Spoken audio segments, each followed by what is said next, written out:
Alright, so, welcome to the first episode of Head Shaking Horror. I'm Will. I'm Chris. I'm sorry. I am so very sorry. We picked a good one for the first episode, though. And by good, we mean totally horrible. Tonight, we have for you the Gingerdead Man. Some of Gary Busey's finest work. Let's start off with some of the basics about the movie. I couldn't find a budget. There was none. I looked on IMDb. There was none. I looked on Wikipedia. I looked on Google. Only mention of a budget that we got was it was low budget. The movie was directed and produced by Charles Brand of Full Moon Studios fame. And it's awful because this is the man responsible for so many good movies. Such as? Puppet Masters. The original, the first one. Okay. That's better. I'll even go as far as to say the first Demonic Toys was decent, which I'm sure we'll get to eventually. I like the teddy bear. Dolls. All these were good movies, and then we have this. As Chris said, it stars Gary Busey, even though he's last billed in all of the credits, except for on IMDb. He's first billed on IMDb. The movie is based in Texas. They're not filmed there. Start out in Cadillac Jack's Diner, where Gary Busey is on a homicidal rampage. I'm not sure he was acting. In fact, I'm pretty sure some people actually got shot during this rampage. I thought this was based on actual events. Could have been. Gary Busey's mind. Could have been. Okay.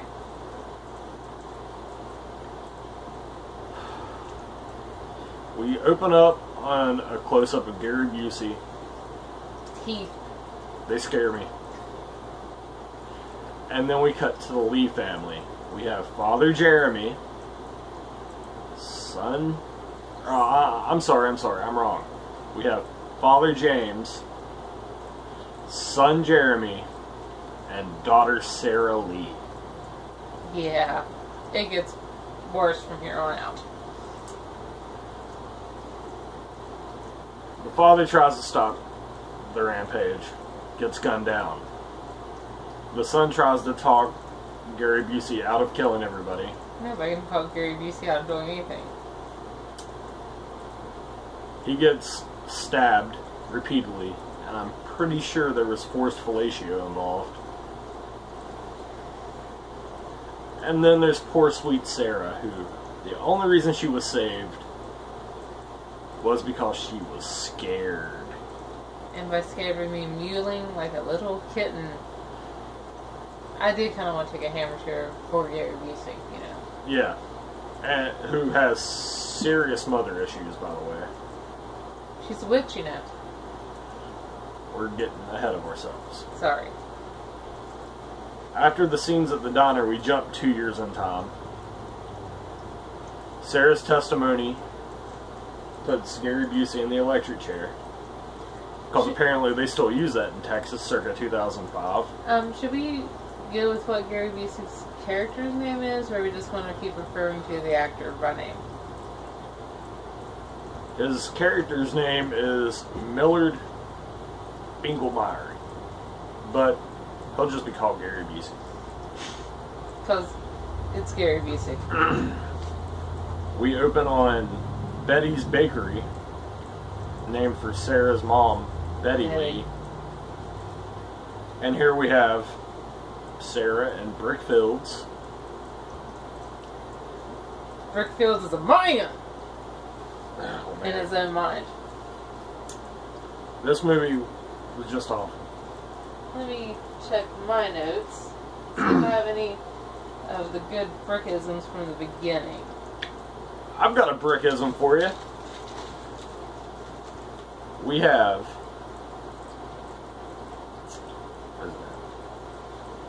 We are so prepared for this, can you tell? Oh, yeah.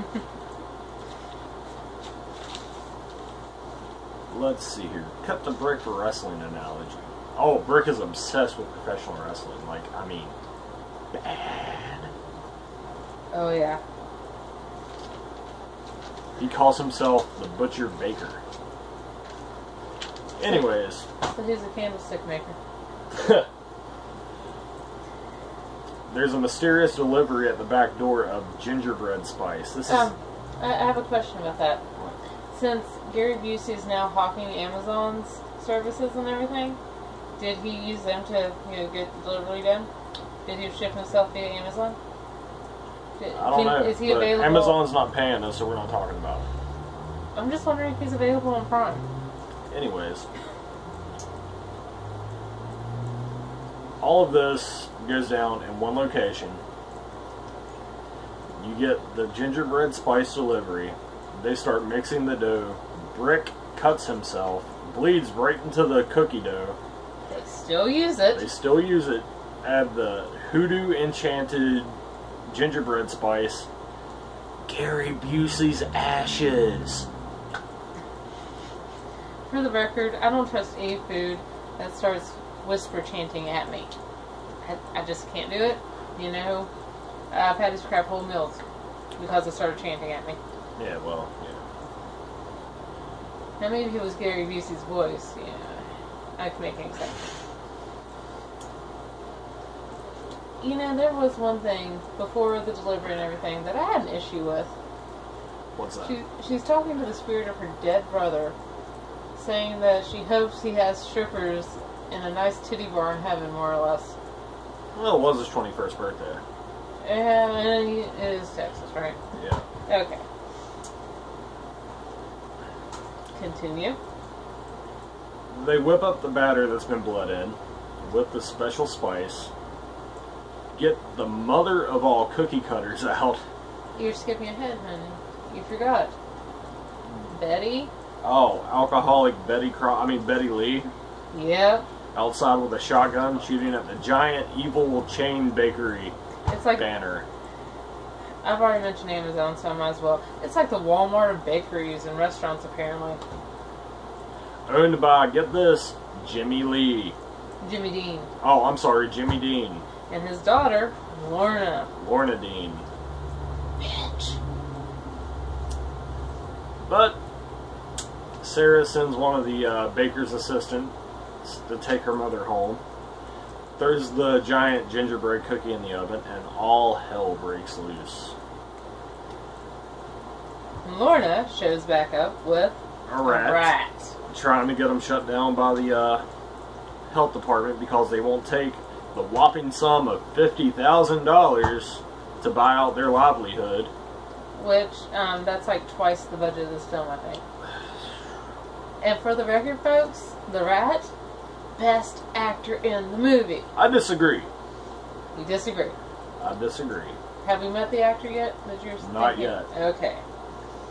Well, then let's continue and get there, shall we? Lorna lets loose a rat. Sarah catches her. There's a big food fight. Well, I was going to say cat fight, but whatever. And then Sarah punches Lorna in the face. Now, remember, Lorna is Miss Pretty Face in Waco? Yeah. And Lorna says, and I quote, "Bitch, that's my face." It was beautiful, man.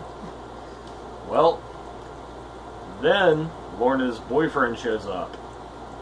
You should probably put the quotes around boyfriend. Boyfriend. Amos Cadbury. Of, Cadbury Egg and Famous Amos Cookie fame. Anyways. Maybe he's a double heir.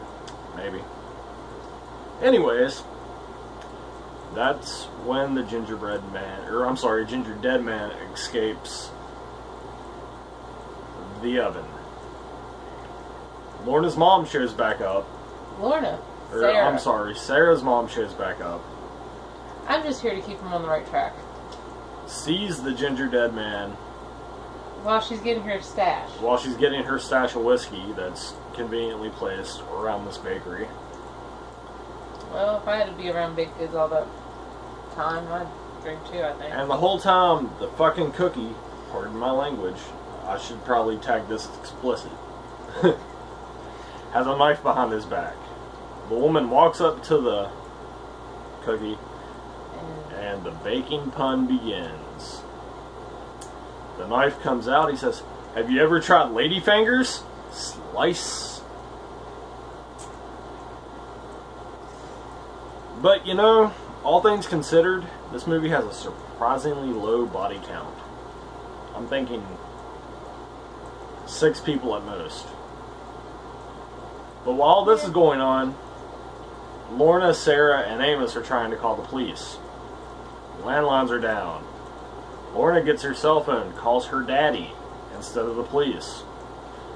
But that's not the real kick in the Johnson here. So, cell phone battery dies. Cell phone battery dies. This whole time, the front door of the bakery is unlocked. They can walk out anytime. Yes, they can leave anytime they want to.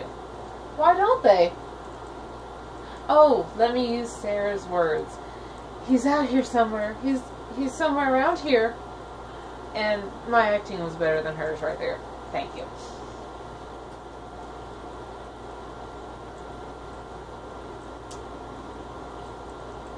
Amos runs out to the car, gets another cell phone, which conveniently, the battery's dead. Apparently this was before they had car chargers. Who knew? And the biggest freaking revolver I've ever seen in my life. So he goes from Amos Cadbury, the double air, to Dirty Amos. Sarah winds up catching a knife to the head after Lorna. Lorna. The acting's so horrible, I can't tell them apart. They don't even look alike, that's how bad it is. Oh. Lorna catches a knife to the head after the Gingerdead Man tries to pick a fight with the rat that she let loose in the bakery. Something about kicking his furry ass or something? Yep. Now, he does slice her cheek first, and that adds to the whole, "My face! I'm this pretty face of Waco!" bit. And that's the closest thing to character development you get in this entire movie. She's stomping around on giant hills, and she hits a tripwire and gets a knife to the forehead. It's beautiful work. I love that booby trap. Then Sarah somehow gets locked in the oven. Amos gets bashed in the head by a giant meat mallet. Getting ready to die, Sarah finally gets out of the oven. Then Brick comes back because he was going to pick Sarah up for WrestlePalooza. We forgot to mention something. What's that? Mama Betty? Mama Betty? Yeah, she was bait for Sarah to get in the oven. Yes. And Rick lets loose with this tirade. It was great. Oh, now it's time to meet your maker. For tonight, you face the Butcher Baker. And your ass is toast. Now, is there a rebuttal to that? The comeback from that is, from the Gingerdead Man, "Eat me, you bitch." So Brick proceeds to do just that. I wonder how that foam latex type stuff tastes. It doesn't look very appetizing at all. On top of this, after Brick eats the Gingerdead Man, As all the other characters are going outside to take drunken Mama to the hospital about her finger. yep, he becomes possessed by the spirit of a demonically possessed cookie. So he's channeling his inner Busey. And Sarah and Amos somehow muscle him into the oven and bake him. Do you know what my problem with possessed Rick was? What was your problem? It wasn't the bad hair. It wasn't the horribly cheesy, bloated cadaver makeup. No. It was him stealing his line from a good movie. From an awesome hero. What was that? Give me some sugar, baby. Oh yeah, the Evil Dead reference. How dare they? How I'm sorry, not dare Evil they? Dead, Army of Darkness. Well, it's in the trilogy. Fades to black. Cuts to some sort of bake sale going on outside. X amount of days later. It doesn't specify. Amos and Sarah are in love now. Some little leaguers come up and ask for gingerbread cookies. Sarah responds if, not if you're lucky. Then, for some reason, there's two nurses out there. They're like, oh, some little old lady dropped these off. Gingerbread cookies. Their eyes miraculously come to life. Now, if they hadn't blown the budget on the CGI special effects from whenever Gary Busey possesses the Gingerdead Man, I would have loved to have seen his face on all those little cookies. I think that would have been nice. Yeah, that would have been nice. But the spectacular effects. Fade to black, roll credits, end of the movie. There's sequels to this. We will get to them.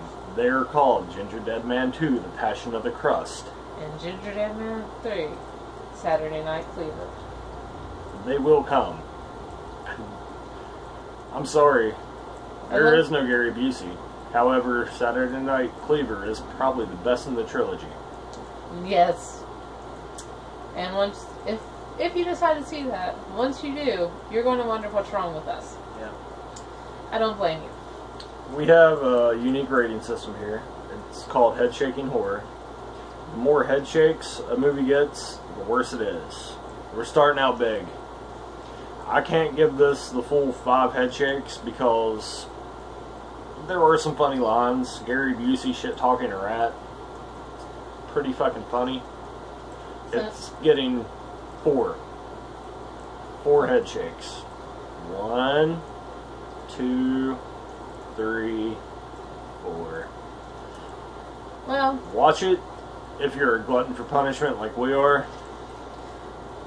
Or don't watch it, do yourself a favor, find a better way to spend an hour and a half. Sear your pubes off with a blowtorch. Stick your cock in a meat grinder. Watch the Evil Dead trilogy, you know, Bruce Campbell. Do something worthwhile. Now, you gave it 4. I'm a big fan of bad acting. I love it.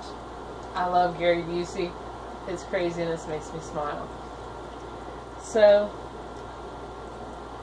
I cannot justify giving it a full 5 either. But I'm going to give it the 4 as you did. The only reason I can't give it the full 5? Special effects. It's worse than special effects. CGI flames. Which I think we have one that has that in it, which we'll get to later. So, 1, 2, 3, 4. Sorry, Gary Busey. I wish I could say that Gary Busey is the worst actor in the Busey family. But there's one movie that puts him to shame. I'm sorry, Jake. I loved you in Starship Troopers. But Hitcher 2, we'll get to you one day. Oh, I haven't even seen that one. But that's going to wrap us up for this episode. Next episode, I think it's going to get the full 5. I'm just going to tell you now. Unless I rewatch it and find something I like about it. What's it going to be, hun? Killjoy the Clown's up next. Oh, it had to be a clown. Brace yourselves.